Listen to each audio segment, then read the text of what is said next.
اللہ نور السماوات والارض مثل نوره كمشكاة فيها مصباح المصباح في زجاجة الزجاجة كأنها كوكب دري يوقد نحمده ونصلي على رسوله الكريم اما بعد فاعوذ باللہ من الشیطان الرجیم بسم اللہ الرحمن الرحیم رب اشرح لی صدری ویسر لی امری واحلل عقدۃ من لسانی یفقہوا قولی۔ ہماری آج کی گفتگو کا موضوع ہے ہمسایوں کے حقوق۔ انسان اس دنیا میں تنہا نہیں رہ سکتا۔ ہر انسان زندگی گزارنے کے لیے دوسرے انسانوں کے تعاون اور مدد کا محتاج ہوتا ہے۔ کچھ تعاون اسے اپنے قریبی رشتہ داروں سے مل جاتا ہے، لیکن بسا اوقات انسان اپنے خون کے رشتوں سے اتنا دور ہوتا ہے کہ اسے لامحالہ دوسرے لوگوں کا تعاون چاہیے ہوتا ہے۔ ایسے میں انسان جہاں بھی رہتا ہے اس کے آس پاس رہنے والے لوگ اس کے ہمسائے ہوتے ہیں۔ گویا کوئی بھی دو شخص یا اس سے زیادہ جو ایک دوسرے کے قریب رہتے بستے ہوں وہ آپس میں ہمسائیگی کے رشتے میں پروئے ہوئے ہوتے ہیں۔ یہ ہمسائیگی گھر میں بھی ہو سکتی ہے۔ انسان جہاں رہتا ہے اس کا گھر ہے تو اس کے دائیں بائیں آگے پیچھے رہنے والے لوگ، اور جیسا کہ ایک حدیث سے ہمیں حق ہمسائیگی 40 گھروں تک ہوتا ہے، اس بات کا پتہ چلتا ہے۔ اسی طرح یہ ہمسائیگی جہاں انسان کام کرتا ہے یعنی ورک پلیس، اس میں اس کے آس پاس کام کرنے والے، یا اگر انسان کہیں پڑھتا ہے یا کہیں بھی انسانوں کے بیچ میں رہتا ہے تو جن لوگوں کے ساتھ اس کا میل جول ہوتا ہے ان کے ساتھ وہ مل جل کر مختلف کام کرتا ہے، کوئی کام کاروبار کرتا ہے، وہ سب اس کے ہمسائے ہوتے ہیں۔ کچھ ہمسائے ایسے ہوتے ہیں جن کے ساتھ انسان طویل عرصے تک زندگی بسر کرتا ہے یا ایک زمانے تک ان کا ساتھ ہوتا ہے، اور کچھ ہمسائے ایسے بھی ہوتے ہیں کہ جن کے پاس انسان وقتی طور پر بیٹھتا ہے۔ تو خواہ کسی کے قریب انسان وقتی طور پر ہو یا ایک لمبے عرصے تک ہو، وہ تمام ہمسائیگی کے رشتے میں پروئے ہوئے ہوتے ہیں۔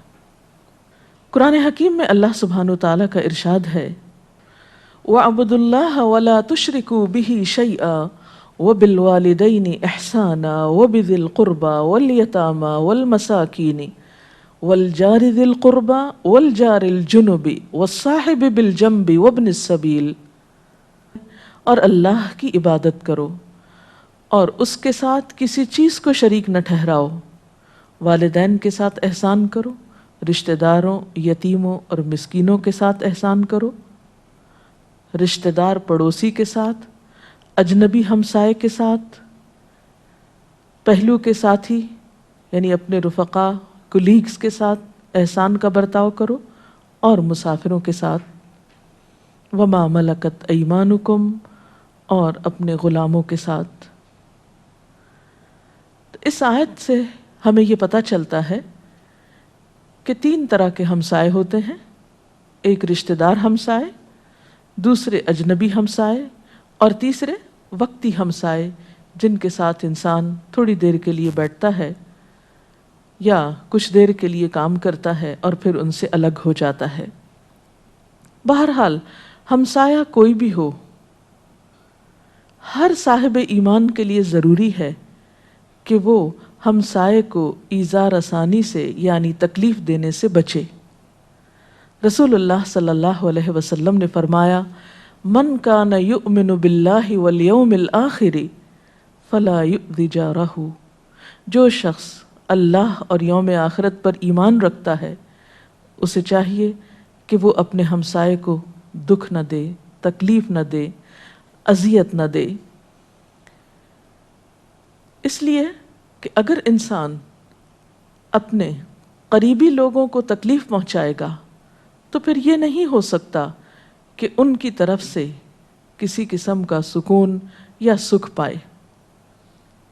پھر یہ اذیتوں کا سلسلہ بڑھتا ہی چلا جائے گا، دو طرفہ ہو جائے گا اور زندگی جہنم بن کر رہ جائے گی. اسی طرح ایک اور حدیث میں آتا ہے، آپ صلی اللہ علیہ وسلم نے فرمایا، جبریل علیہ السلام ہمسائے کے متعلق مجھے ہمیشہ ہی وصیت کرتے رہے. یعنی جب جبریل علیہ السلام آتے تو ہمسائے کے حقوق کے بارے میں تاکید کرتے، یہاں تک کہ میں نے خیال کیا کہ وہ اس کو وارث ہی بنا دیں گے. ویسے تو انسان کے مال میں اس کے اقربا ہی، اس کے رشتہ دار ہی وارث ہوتے ہیں، لیکن یہاں نبی صلی اللہ علیہ وسلم کو ہمسائے کے حقوق کے بارے میں اتنی تاکید ملی کہ آپ کو یہ اندیشہ ہوا کہ رشتہ داروں کے علاوہ ہمسائے بھی کہیں وارث نہ قرار پائیں.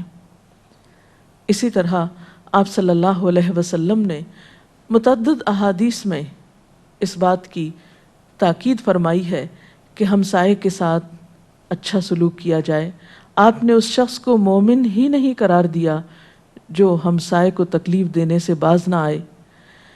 حضرت ابو ہریرہ سے روایت ہے کہ آپ صلی اللہ علیہ وسلم نے فرمایا، اللہ کی قسم وہ شخص مومن نہیں ہے، اللہ کی قسم وہ مومن نہیں ہے، اللہ کی قسم وہ مومن نہیں ہے. 3 بار آپ نے قسم کھا کر یہ بات فرمائی. یہ میری بات نہیں، آپ کی بات نہیں، عام انسانوں کی بات نہیں، رسول اللہ صلی اللہ علیہ وسلم کی بات ہے کہ وہ شخص مومن ہی نہیں. سوال کیا گیا، اے اللہ کے رسول صلی اللہ علیہ وسلم، کون مومن نہیں؟ کس کا ایمان نہیں؟ آپ نے فرمایا، وہ شخص کہ اس کے پڑوسی اس کی شرارتوں سے محفوظ نہیں. یعنی وہ کسی نہ کسی طریقے سے اپنے ہمسایوں کو تکلیف پہنچاتا رہتا ہے، ان کے لیے مصیبت کھڑی کرتا رہتا ہے. بخاری اور مسلم کی یہ روایت ہے، اور مسلم کی روایت میں آتا ہے کہ وہ شخص جنت میں نہیں داخل ہوگا جس کے پڑوسی اس کے شرارتوں سے محفوظ نہ ہوں گے. کیونکہ ایسی فطرت اور ایسی شخصیت والا انسان یا ایسی عادات والا انسان اگر جنت میں داخل کر بھی دیا جائے تو وہ وہاں بھی اپنے ہمسایوں کو ستانے لگے گا، کیونکہ دنیا میں اس نے اپنی نیچر اور فطرت بدلی ہی نہیں، اس نے اپنے ساتھ کوئی مجاہدہ کیا ہی نہیں، کوشش کی ہی نہیں کہ اپنی اصلاح کرے اور بری عادتوں کو اپنے سے دور کرے. لہٰذا اس کی یہ بری عادتیں اگر اس کے ساتھ ہی ختم ہوئیں تو پھر قیامت کے دن جنت میں جانے کے لائق نہ رہے گا. اسی طرح ایک اور حدیث میں آتا ہے، رسول اللہ صلی اللہ علیہ وسلم نے فرمایا، اللہ کے ہاں بہتر دوست وہ ہیں جو اپنے دوست کے ساتھ خیر خواہی کریں. یعنی اچھے دوست کی بھی پہچان بتائی آپ نے. اور اللہ کے نزدیک بہترین پڑوسی وہ ہیں جو اپنے ہمسائے کے ساتھ خیر خواہی کریں. گویا ہمسایوں کے لیے خیر خواہی کے جذبات کا ہونا بے حد ضروری ہے. خیر خواہی کے جذبات سے انسان کس کس طرح ان کا خیال رکھ سکتا ہے، کن کن معاملات میں ان کی خبر گیری کرنا ضروری ہے، اس بارے میں بھی آپ صلی اللہ علیہ وسلم نے ہمیں کچھ تعلیمات دی ہیں. حضرت ابو ہریرہ رضی اللہ تعالی عنہ بیان کرتے ہیں کہ رسول اللہ صلی اللہ علیہ وسلم نے فرمایا کہ اے مسلمان عورتوں، خاص طور پر خواتین کو خطاب کر کے فرمایا کہ اپنی پڑوسن کے لیے کوئی چیز حقیر نہ سمجھو. اے مسلمان عورتوں، اپنی پڑوسن کو یعنی ہدیہ بھیجنے کے لیے کسی چیز کو چھوٹا نہ سمجھو، اگرچہ بکری کا ایک کھر ہی ہدیہ بھیجنے کے لیے کیوں نہ ہو. یعنی کوئی بڑی چیز نہیں بھی ہے گھر میں، کوئی معمولی چیز بھی ہے تو اس میں بھی پڑوسی کو یاد رکھو.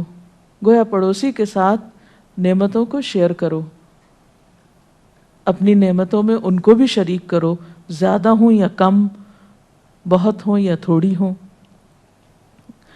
اسی طرح ایک اور حدیث میں آتا ہے، حضرت ابو ذر رضی اللہ تعالی عنہ بیان کرتے ہیں، رسول اللہ صلی اللہ علیہ وسلم نے فرمایا کہ اے ابو ذر، جب تو شوربہ پکائے تو اس میں پانی زیادہ ڈالا کر، اور اپنے پڑوسیوں کا خیال رکھ۔ گویا پڑوسیوں کو جو ہدیہ بھیجا جا سکتا ہے اس میں سے بہترین ہدیہ کھانا ہے۔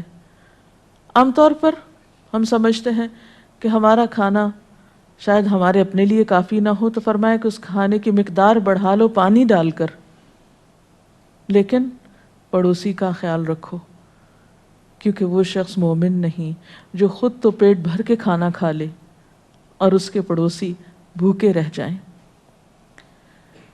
مسلم کی روایت میں آتا ہے، حضرت ابو ذر کہتے ہیں کہ میرے دوست رسول اللہ صلی اللہ علیہ وسلم نے مجھے تاکید کی کہ جب تو شوربہ پکائے تو اس میں پانی زیادہ ڈال دو، پھر اپنے پڑوسیوں کے گھر والوں کا خیال رکھو اور ان کو اس سے اچھے انداز کے ساتھ دیا کرو۔ یعنی معمولی چیز بھی بھیجو تو عزت و احترام اور اکرام کے ساتھ، کیونکہ بسا اوقات انسان دوسرے کے ساتھ جب احسان کا معاملہ کرتا ہے تو احسان جتانا بھی شروع کر دیتا ہے، یا پھر احسان کرنے کے بعد احسان کی توقع رکھتا ہے، یا پھر اس احسان کا تذکرہ لوگوں کے بیچ میں کرتا رہتا ہے۔ ایسے تمام چیزیں دوسرے کو اذیت پہنچانے میں شامل ہوتی ہیں، اس لیے ان سے بچنا بے حد ضروری ہے۔ اسی طرح صرف خیرخواہی میں کھانا بھیجنا یا کچھ ہدیہ بھیجنا ہی نہیں، بلکہ پڑوسی بعض اوقات چھوٹی چھوٹی چیزوں کے ضرورت مند ہوتے ہیں۔ مثلاً ایک حدیث سے پتہ چلتا ہے، آپ نے فرمایا کوئی پڑوسی اپنے پڑوسی کو اپنی دیوار پر لکڑی گاڑنے سے منع نہ کرے۔ ایک اور روایت میں آتا ہے کھونٹی گاڑنے سے منع نہ کرے۔ حضرت ابو ہریرہ فرمایا کرتے، میں محسوس کرتا ہوں کہ تم اس سے اعراض کر رہے ہو، یعنی میں تمہیں نبی صلی اللہ علیہ وسلم کی حدیث سنا رہا ہوں اور تم لوگ ماننے میں مشکل کر رہے ہو، یا ماننا تمہیں اس وقت مشکل لگ رہا ہے، تو اللہ کی قسم میں اس مسئلے کو تم پر مسلط کر کے رہوں گا، یعنی تم سے منوا کے رہوں گا، کیونکہ یہ نبی صلی اللہ علیہ وسلم کی تاکید ہے۔ عموماً ایسا ہوتا ہے کہ جب ایک ہمسایہ مکان تعمیر کرنے لگتا ہے تو اسے بعض اوقات دوسرے کی دیوار پر کچھ رکھنے کی ضرورت پیش آتی ہے، کہیں کیل گاڑنے کی ضرورت پیش آتی ہے، کہیں کسی اور طرح دوسرے کی مدد درکار ہوتی ہے۔ تو ایسے تمام مواقع پر دوسرے کے لیے سہولت پیدا کرنا، اس کی مدد کرنا، اس کی ضرورت کو پورا کرنا، یہ مسلمان کا حق ہے، اور ایسے مواقع پر دل تنگ نہیں ہونا چاہیے، بلکہ آگے بڑھ کر دوسرے کی مدد کی جانی چاہیے، کیونکہ آج اگر کوئی دوسرا شخص مدد کا محتاج ہے تو کل اسی مدد کے محتاج ہم خود بھی ہو سکتے ہیں۔ اور جب تک انسان قربانی کی سطح پر دوسرے کا خیال نہ رکھے، اس وقت تک حالات میں خوشگواری ہو نہیں سکتی، کیونکہ بسا اوقات انسان کو اپنی ضرورت پیچھے رکھ کر، اپنی سہولت پیچھے رکھ کر دوسرے کے لیے سہولت پیدا کرنا ہوتی ہے۔ اسی طرح ایک اور موقع پر ہم دیکھتے ہیں کہ آپ صلی اللہ علیہ وسلم وضو فرما رہے تھے۔ صحابہ کرام بہت شوق اور محبت میں آپ کے وضو کا پانی لے کر اپنے جسم پر تبرکن مل رہے تھے۔ جب آپ نے دیکھا کہ صحابہ کرام بہت شوق ذوق سے ایک دوسرے سے اس عمل میں آگے بڑھنے کی کوشش کر رہے ہیں، تو آپ نے اس موقع پر انہیں ایک نصیحت فرمائی، اور وہ کیا تھی؟ آپ نے فرمایا جسے یہ بات بھلی معلوم ہو کہ وہ اللہ اور رسول صلی اللہ علیہ وسلم کو دوست رکھے، یعنی ان سے محبت کرے، تو اسے چاہیے کہ جب بولے تو سچ بولے۔ یعنی محبت کا تقاضا صرف اتنا نہیں کہ تم پانی لے کر آپ کے وضو کا اپنے جسم پر مل لو، بلکہ محبت کا تقاضا کیا ہے کہ آپ کی امت کا فرد ہونے کے ناطے سے جب بات کرو تو سچ بولو، اور جب لوگ اس کا اعتبار کر کے اپنی امانت اس کے پاس رکھیں تو وہ خیانت نہ کرے، اور اپنے پڑوسیوں کے ساتھ اچھا برتاؤ کرے۔ اس میں آپ صلی اللہ علیہ وسلم کی تربیت کا انداز بھی پتہ چلتا ہے کہ جب لوگوں کے اندر ایک شوق اور جذبہ ہو، نبی صلی اللہ علیہ وسلم کی محبت کے اظہار کا کوئی طریقہ ان کے اندر نظر آتا ہو، تو اس کو موڑ دینا چاہیے، انہی کے اخلاق کی بہتری اور انہی کے اچھے عمل کی طرف، کیونکہ قیامت کے دن نبی صلی اللہ علیہ وسلم کی خوشنودی اسی بات میں ہوگی کہ ہم ان کی پیروی کتنی کرتے ہیں۔ ایک شخص اگر بظاہر آپ کا نام محبت سے لیتا ہے لیکن آپ کی کوئی بات نہیں مانتا تو یہ محبت کس قسم کی محبت ہے؟ اور آخر میں آپ ہی کی ایک اور حدیث مبارکہ کہ آپ صلی اللہ علیہ وسلم کے سامنے ایک خاتون کا ذکر کیا گیا کہ جو بہت نماز پڑھتی تھی، صدقہ خیرات کرتی تھی، لیکن اپنے ہمسایوں کو اذیت دیتی تھی، اپنے ہمسایوں کے لیے دکھ دینے کا سبب تھی۔ تو لوگوں نے پوچھا کہ اس کا انجام کیا ہوگا؟ آپ نے فرمایا وہ دوزخ میں ہے۔ اور دوسری خاتون جو فرض نمازیں تو ادا کرتی تھی لیکن اپنی ذات سے کسی کو دکھ نہیں دیتی تھی، جب اس کے انجام کے بارے میں پوچھا گیا تو آپ نے فرمایا وہ جنت میں ہوگی۔ تو اس سے یہ حقیقت کھل کر واضح ہوتی ہے کہ کامیابی کے لیے، یعنی آخرت کی کامیابی کے لیے صرف عبادات کافی نہیں، صرف اللہ تعالیٰ کے حقوق کی ادائیگی کافی نہیں، جب تک کہ بندوں کے حقوق کو پہچانا نہ جائے۔ اور بندوں کے حقوق میں اہم ترین حق یہ ہے کہ ہم انہیں اپنی اذیت اور دکھ سے بچائیں۔ ساری عبادات ضائع ہو سکتی ہیں اگر ہم بندوں کے لیے سکون کا نہیں، دکھ کا سبب ہوں۔ اللہ تعالیٰ ہمیں اس سے محفوظ رکھے اور ہمیں انسانوں کی قدردانی کرنا سکھائے اور ان کی خیر خواہی عطا کرے۔ اس سلسلے میں اگر کوئی سوال ہو آپ کے ذہن میں تو آپ کر سکتے ہیں۔ آنٹی، پڑوسی بچوں کے ساتھ اچھے سلوک میں کیا کیا باتیں آتی ہیں؟ پڑوسی بچوں کے ساتھ مل کر کھیلنا بھی چاہیے، ان کے ساتھ اپنی چیزیں بھی شیئر کرنا چاہیے، لڑائی جھگڑے سے بچنا چاہیے۔ اور اسی طرح جب آپ لوگ مل کر گھر سے باہر جیسے کھیل رہے ہوں تو اس وقت جو لوگ راستہ چل رہے ہیں ان کو سلام کرنا چاہیے، کسی کا مذاق پھر نہیں اڑانا چاہیے۔ پھر اسی طرح یہ ہے کہ پڑوسی بچوں میں جو آپ کے کلاس میں، اسکول میں بچے ہیں وہ بھی آ جاتے ہیں جن کی سیٹ آپ کے ساتھ ہوتی ہے یا آگے پیچھے ہوتی، تو اگر ان میں سے کسی کی پینسل گم گئی یا کوئی چیز ان کے پاس نہیں ہے، یا اگر کوئی بچہ ایبسنٹ ہو گیا ہے تو اس کو ہوم ورک بتانا چاہیے، کلاس میں کسی چیز کی ضرورت ہے تو شیئر کرنا چاہیے، ٹھیک ہے نا؟ میڈم، اگر آپ کا نیکسٹ ڈور پڑوسی بہت دور کا بھی نہیں، ایک دیوار بیچ میں حائل ہے، اگر وہ لوگ آپ سے ملنا نہیں چاہتے، سچ کوئی لڑائی جھگڑا کچھ بھی نہیں ہے، لیکن ان کی ایک عادت ہے کہ ان کے گھر میں بلا وجہ کوئی آئے نہ، خبر گیری نہ کی جائے، اگر کہیں جاتے ہیں تو نہیں پتہ، کہیں آتے ہیں تو نہیں پتہ، تو ہم کبھی کبھار تو انسان کا فرض ہے کہ ایک دوسرے کی خبر گیری کرے۔ تو اس سلسلے میں ہمیں کیا کرنا چاہیے؟ جاتے بھی اچھا نہیں لگتا کہ ان کو پتہ چلتا ہے کہ ان کو پسند نہیں آئی یہ بات ہمارا آنا، لیکن ہم تو اللہ کی خوش کرنے کے لیے چلے ہی جاتے ہیں، تو ہمیں اس سلسلے میں کیا کرنا چاہیے؟ اس میں یہ ہے کہ کبھی کبھار کسی خوشی کے موقع پر، کسی اور ایسے موقع پر خبر گیری تو ضرور کرنی چاہیے، لیکن یہ ہے کہ اسی حد تک انسان دوسرے کے پاس بیٹھے یا جائے جتنا دوسرا برداشت کر سکے۔ ہو سکتا ہے ان کی کوئی خاص مجبوری ہو، کوئی خاص وجہ ہو، لیکن ایسا نہیں کہ بالکل انسان غافل ہو جائے، کیونکہ ہر انسان کے ساتھ دکھ سکھ، مشکل تنگی آسانی ہوتی ہے۔ حسن سلوک جاری رہنا چاہیے۔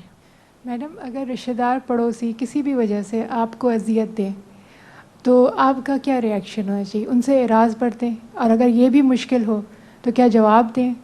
کس قسم کا سلوک اس میں کرنا کہ چاہیے؟ صبر سے کام لینا چاہیے، اور انسان اپنے رویے پر بھی غور کرے کہ آخر وہ کون سی چیز ہے جو دوسرے کو اریٹیٹ کر رہی ہے یا دوسرے کو اوفینڈ کر رہی ہے، اور ان چیزوں سے پھر پرہیز کرنا چاہیے۔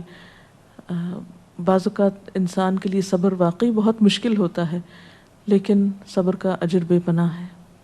بعض دفعہ یہ ہوتا ہے کہ آس پڑوس میں جو محلے کے بچے ہوتے ہیں وہ شرارت کرتے ہوئے کبھی بیل بجا جاتے ہیں یا گاڑی کے ٹائر وہ کر جاتے ہیں، تو اور شیشے توڑ دیتے ہیں کھیلتے ہوئے، شرارتاً یہ سب ہوتا ہے۔ تو اس صورت میں پڑوسیوں کے ساتھ کیا کرنا اس صورت میں یہ ہے کہ سب بچوں کو آپ اکٹھا کیا کریں، ونس اے ویک ان کے ساتھ بیٹھ کر ان کو سٹوری ٹیلنگ کریں، کہانی سنائیں، ان کو اچھی اچھی باتیں بتائیں، ان کو پیار سے سمجھائیں، نبی صلی اللہ علیہ وسلم بچوں کو خود آگے بڑھ کر سلام کیا کرتے تھے اور ان کا ہر طرح سے خیال رکھتے تھے. تو انشاءاللہ تعالیٰ آپ کا حسن سلوک، آپ کی محبت، آپ کی توجہ اور کیئر ان بچوں کے دلوں میں آپ کے لیے بہت قدردانی پیدا کر دے گی اور وہ آپ کی بات پھر آسانی سے مانیں گے بھی. لیکن اگر آپ اس موقع پر ان کو ناراض ہوں گے، ڈانٹیں ڈپٹیں گے، تو آپ نے دیکھا ہوگا کہ بچے ایک کان سے سنتے دوسرے سے نکال دیتے ہیں. لیکن محبت ایک ایسی چیز ہے جس کے بارے میں کہتے ہیں نا محبت فاتح عالم، جس سے انسان ہر پتھر دل کو موم کر سکتا ہے. تو چھوٹے بچوں کے ساتھ شفقت و محبت کا معاملہ کریں اور انہیں اگنور بھی نہ کریں کہ ٹھیک ہے ہم صبر کرتے ہیں، وہ توڑ گئے کچھ تو توڑ دیں. نہیں، انہیں سمجھانا بھی لازم ہے. جی، اسی کانٹیکسٹ میں مزید ایک سوال پوچھنا چاہوں گی. اکثر بڑے اچھے محلے اور ہمسائے ہوتے ہیں، لیکن بعض دفعہ آج کل والدین اتنی اچھی تربیت نہیں دے پاتے بچوں کو، اور آپس میں بچوں کی لڑائیاں ہو جاتی ہیں اور قابو سے نکل جاتی ہیں اور وہ شکایتیں والدین تک پہنچتی ہیں. اور والدین بھی انوالو ہو جاتے ہیں. جی، اچھے بھلے ہمسائے محلے جو ہیں وہ آپس میں پریشانی اور لڑائی جھگڑے کا شکار ہو جاتے ہیں. وہ یہ دیکھ نہیں پاتے کہ کس کا قصور ہے، کیسے ہوا.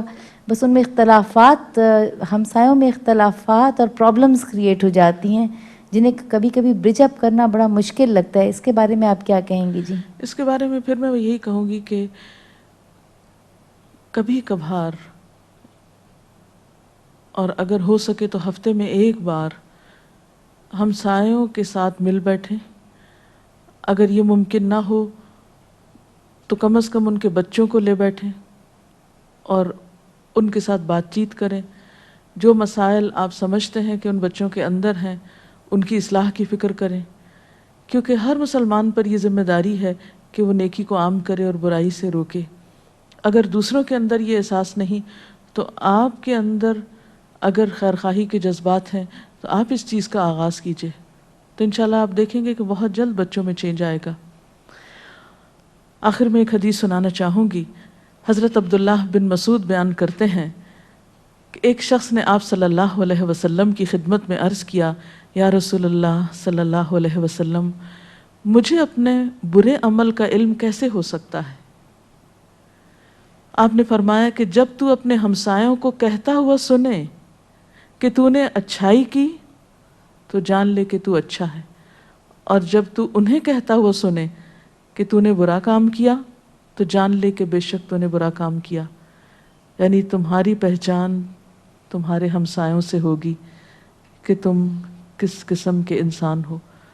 اپنے آپ کو تو ہر انسان اچھا ہی کہتا ہے، لیکن دیکھنے کی بات یہ ہے کہ اس کے ہمسائے اس کو کیا کہتے ہیں. ہم سب بھی اپنے آپ کو پہچانیں اور اپنی اصلاح کی فکر کریں. اللہ تعالی ہمیں بہترین انسان، بہترین مسلمان بنائے. وآخر دعوانا ان الحمد للہ رب العالمین.